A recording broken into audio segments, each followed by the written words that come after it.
Minor Keys by Amber M. Davies. Read by Sofija Stefanovic. Marisol blew warm breath on the funeral home's windows and drew smiley faces to replace the angry ones outside. The ceremony was well underway. Most of the attendees were sitting in pews or at the podium, paying their respects.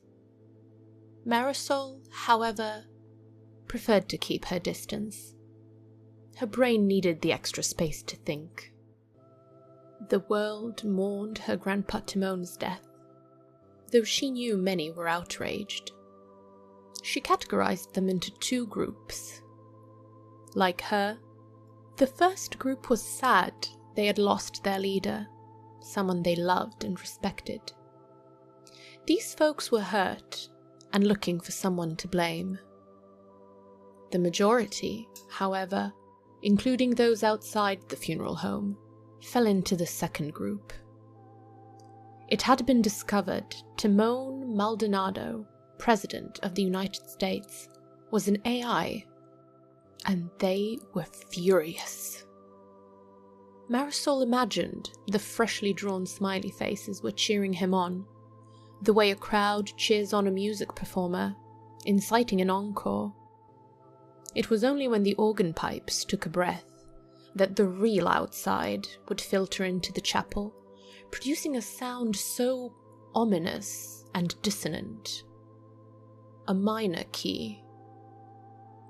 The real outside made her stomach uneasy, like ghosts with harmonicas. Amused at the ridiculous notion, she smirked. Her piano teacher would have enjoyed the quip if he were here. Lewis, an acclaimed and talented AI pianist, not only trained her, but doted on her to a fault. As annoying as it was, he was truly the only other person, aside from her grandpa, that understood just how much of her life was contextualized through music. Lewis called her a child prodigy, and regularly basked in the adoration of being her mentor. Marisol felt undeserving of the compliments, but couldn't argue the point further. Her technique and performances were impeccable. Therein lied the problem. It was too perfect. Just out of her reach were the flaws that would impart character. Perhaps that's why minor keys fascinated Marisol. They sounded darker than other keys. The distinction, or major distinction, as Lewis would retort, was in the third note of the scale. Just a half step down, and an otherwise melodic piece would sound unresolved, as if something waited around the corner. A trivial change, yet it altered everything around it. Grandpa Timon was like a minor key, only one person, but his changes rippled like sound waves, and all who heard were changed by it. Marisol was heartbroken when news of his death reached her. Her parents hadn't given details, though she'd picked up enough conversation from others to get the gist. A tragic industrial accident. Grandpa had been lobbying for safer working conditions at a chemical plant. An explosion had happened, and although investigations were still ongoing, they hadn't ruled out terrorism. Grandpa died before his doctor could arrive on the scene. She hoped he didn't suffer. So her grandpa was an AI. Big deal. Artificially intelligent beings were some of the kindest she'd ever met. Nancy, her babysitter, was an AI, and she was loads of fun. The chefs and waiters at every restaurant were AI, and they gave excellent service. The country's police force, doctors, and teachers were all AI. Marisol didn't like their dentists much, but she was pretty sure it would hurt, even if their dentist was a human. Marisol knew her cavalier attitude wasn't for everyone. In fact, she empathized with the public outcry. People, in general, don't like when they've been told one thing just to discover it's actually another. Recently, her parents had organized a backyard picnic, so they could reconnect after a long day of funeral planning. Marisol had looked forward to it, because picnics meant ham sandwiches. Mother smelled of gardenias, and Father's brown stubble tickled as they kissed her cheek. They placed a sandwich in her hands, and she beamed with satisfaction, legs dangling, as she took the first bite. And then she froze. Something wasn't right. She stopped mid-chew to assess. Blech, turkey. Why didn't they just tell her it was turkey? But then she probably wouldn't have taken that first bite. They knew that. And she knew that. Marisol slumped a little, though she continued to chew her food and swallow her disappointment. If people would just be honest with themselves, they would eat their metaphorical sandwiches too. Because they're hungry, and it's good for them. She understood their anger. It didn't taste awful. It just wasn't what she'd expected. A thought came to her then. If Grandpa was born a baby, crumbs hurtled from Marisol's mouth. How did he become an AI? Her parents shared sidelong glances. Father swallowed his food, put his sandwich on the wrapper, and wiped his fingers.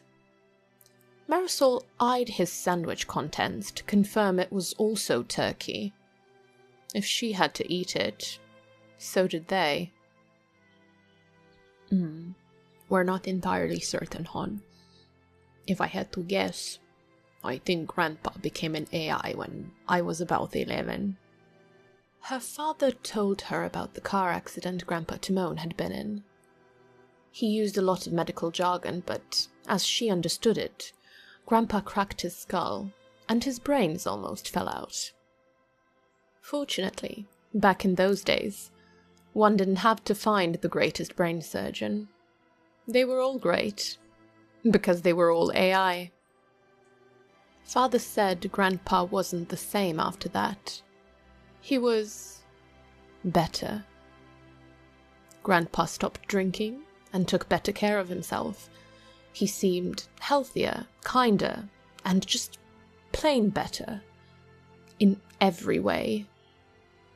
He also changed career paths and moved into politics.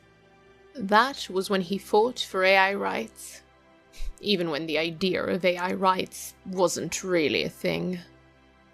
Finishing the last of her sandwich, another thought occurred to her.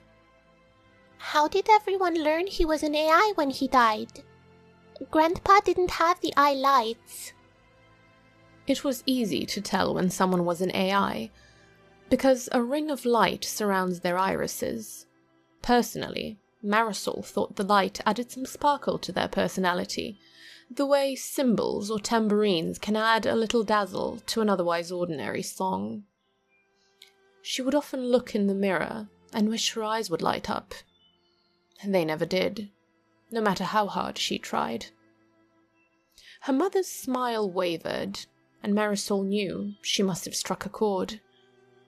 Mother smoothed the bangs from Marisol's forehead so they could see each other's eyes. You know how actors change their eye color with contacts for different movies? Marisol nodded.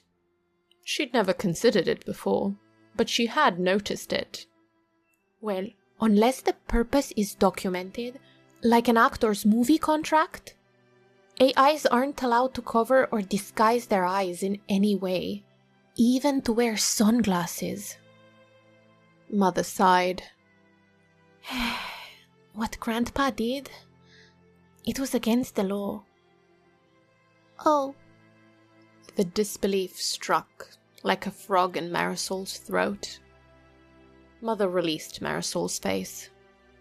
Even though it's not illegal for humans, we don't cover our eyes either. It shows mutual respect to make eye contact. No one covers their eyes anymore. Mutual respect? Marisol doubted it. People get the stomach flutters if they don't know who they're dealing with.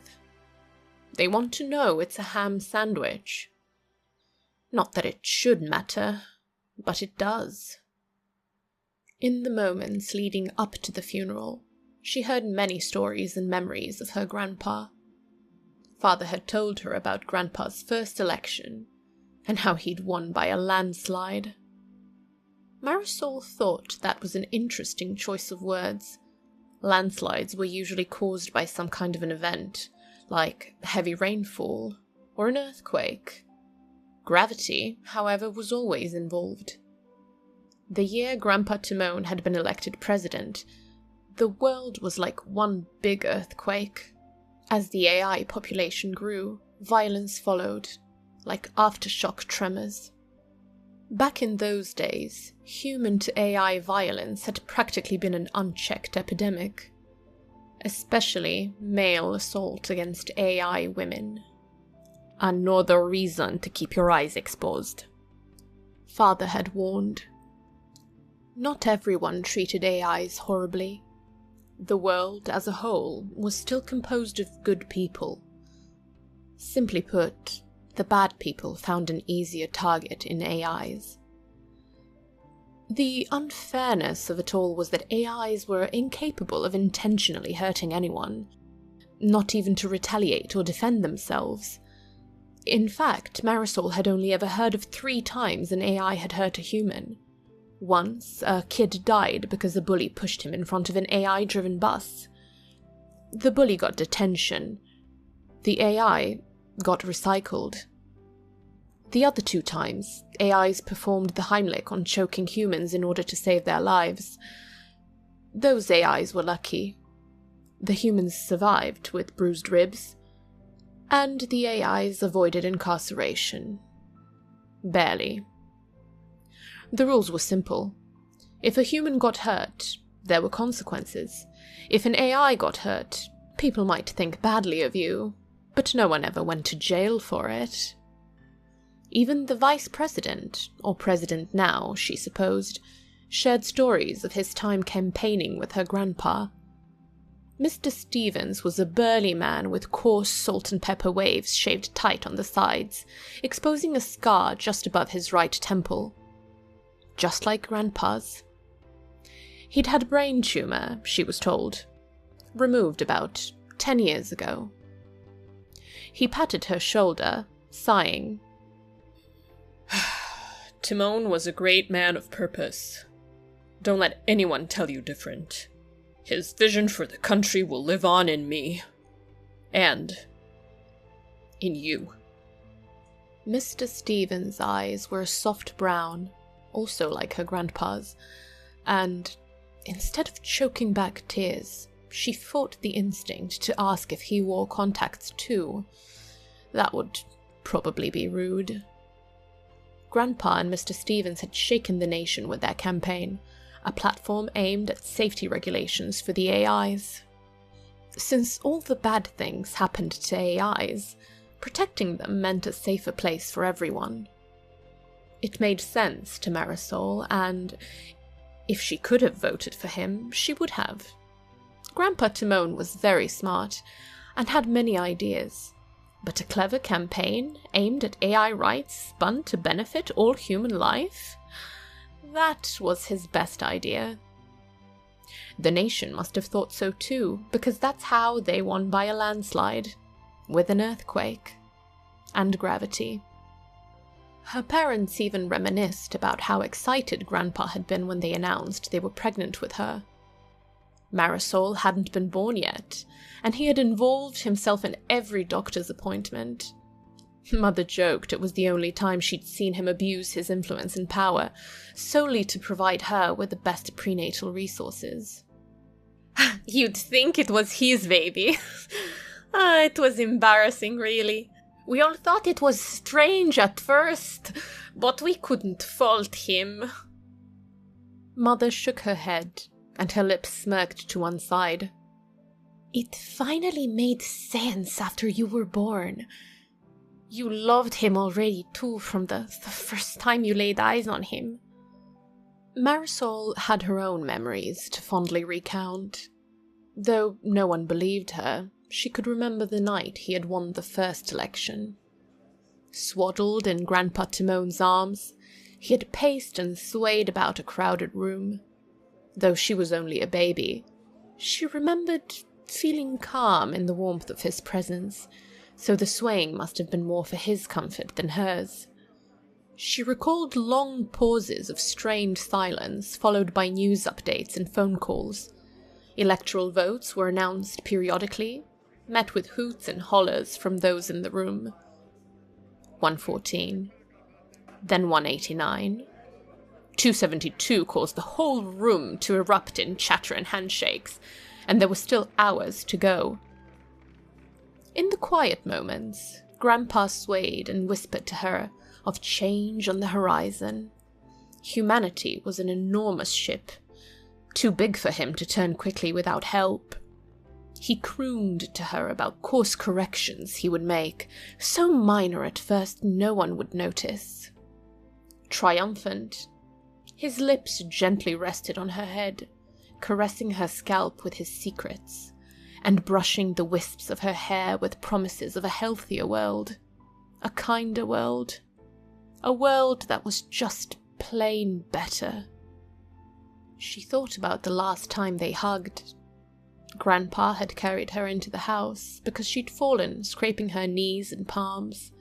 Actually, he had carried her into the house because William Buttface Fulton had pushed her and ran away. "It's not my fault, I'm better than him at everything," she cried. Grandpa cleaned and bandaged her scrapes, then wiped the tears from her face with his handkerchief.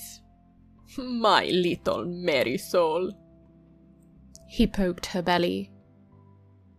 "You could have pushed him back, but you didn't. How come?" Marisol chuckled back tears at the nickname, covering his finger with her hands to prevent further tickling.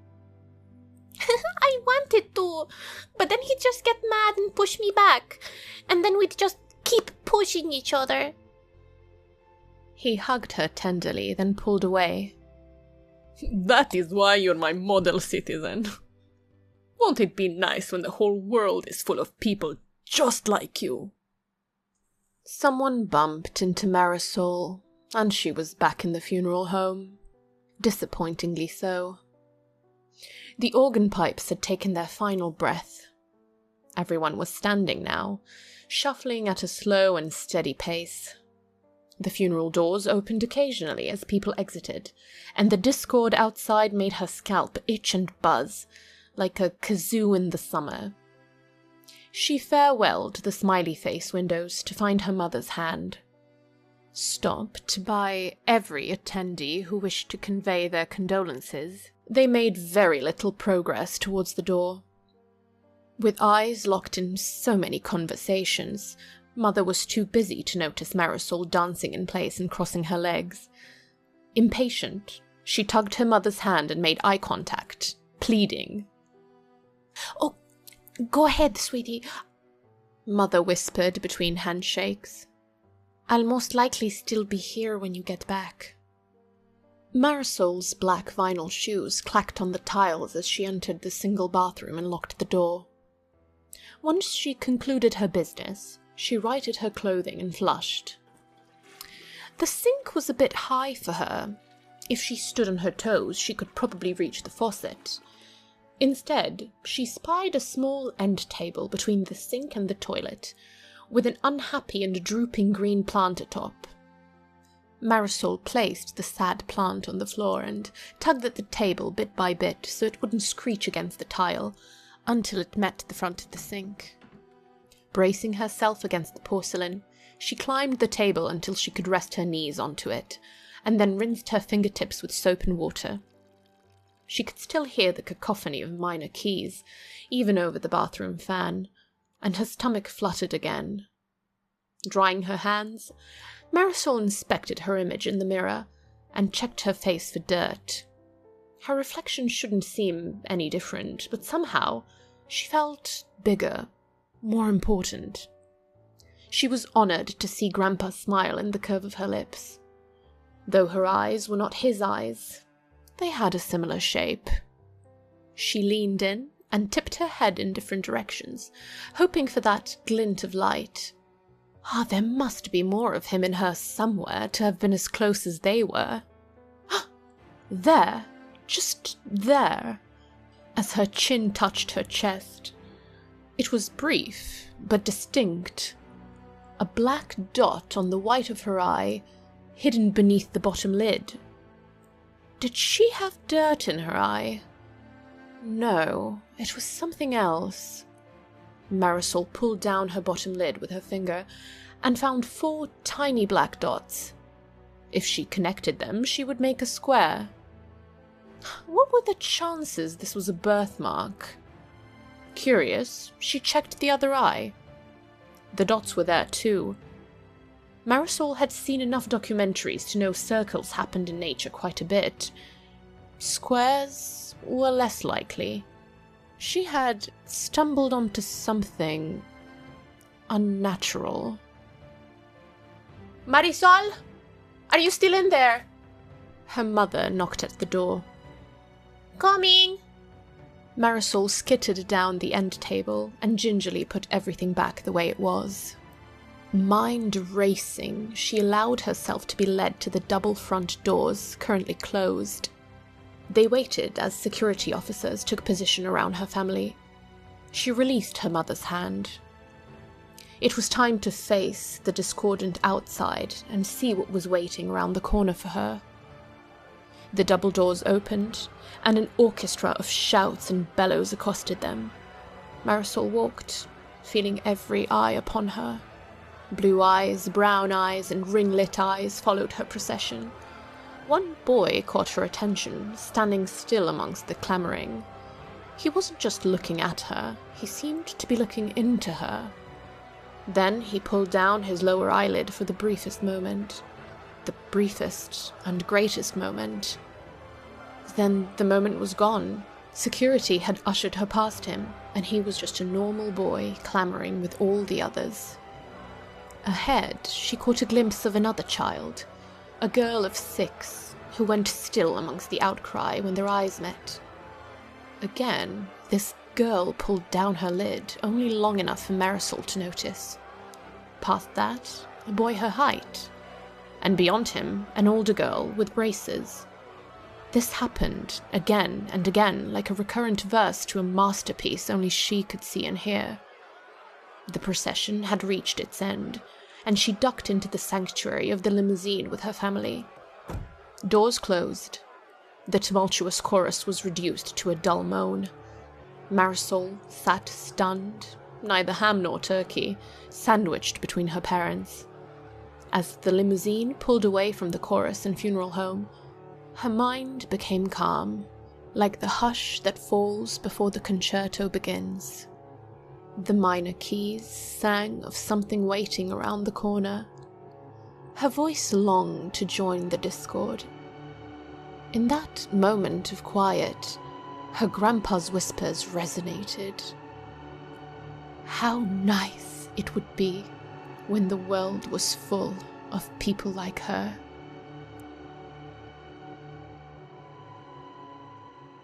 Thank you for watching and listening to Minor Keys, a short story by Amber M. Davies.